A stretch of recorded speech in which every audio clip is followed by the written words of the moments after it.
Olá, conversaremos agora no contexto das relações de agência e dos custos de agência sobre conflitos e consequências.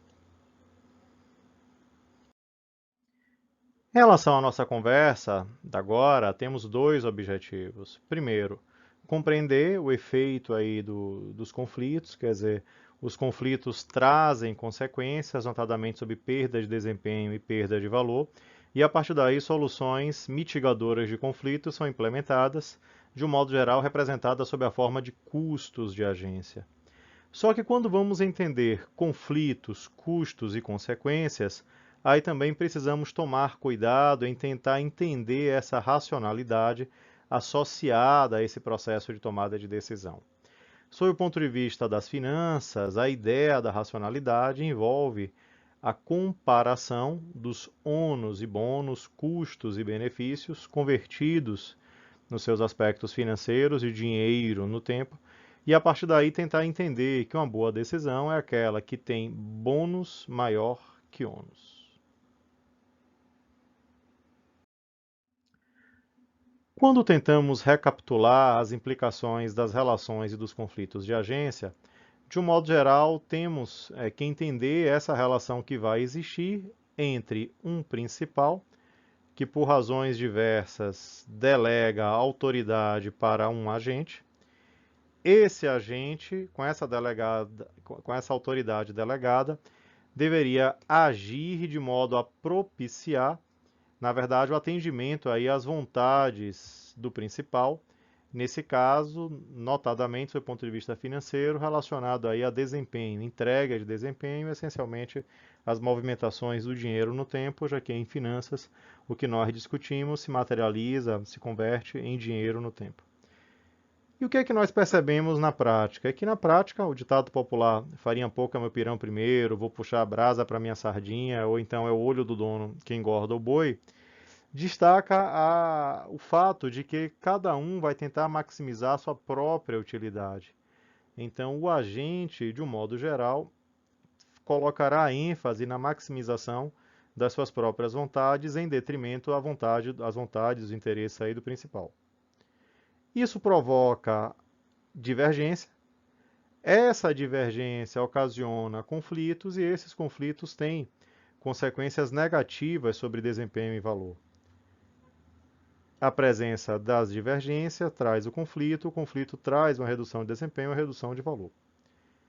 Com o objetivo de reverter isso, a busca da convergência é feita pelo que convencionamos chamar de custos de agência, quer dizer, atividades que envolvem fazer com que o comportamento do agente se aproxime do que é desejado pelo principal, e isso tem custo.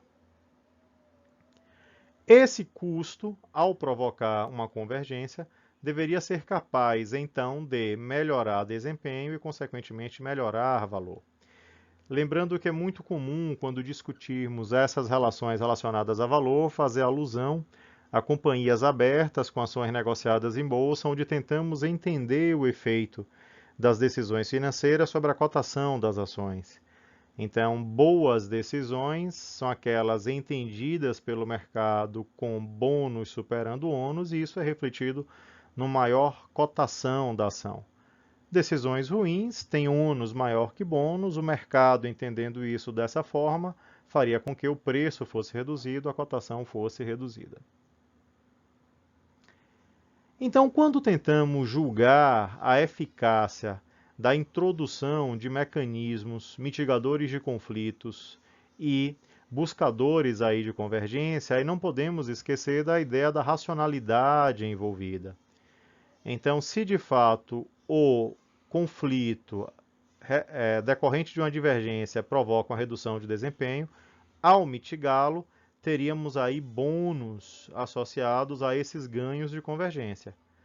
Só que, de um modo geral, para que isso seja possível, seria preciso incorrer em ônus de monitoramento, da atribuição de remuneração variável, quer dizer, do que lá os pressupostos associados aos custos de agência relacionam. E, naturalmente, a racionalidade da decisão financeira envolve a necessidade dessa comparação. Então, uma boa decisão é aquela cujo bônus supera o ônus.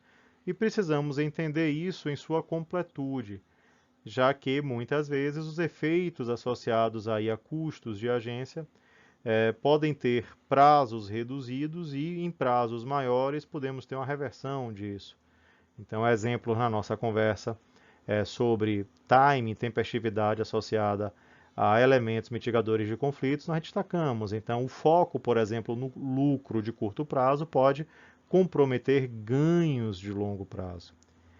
Ao pensar uma decisão financeira, esses aspectos relacionados aos ônus e bônus da decisão jamais podem ser esquecidos, já que essa visão racional, centrada na racionalidade nessas comparações, é de fundamental importância. Com isso, esperamos poder ter alcançado os objetivos pretendidos de tentar compreender os efeitos dos conflitos, quer dizer, os seus ônus e bônus, e a partir daí tentar entender a comparação de ônus e bônus por meio dessa ideia aí de racionalidade.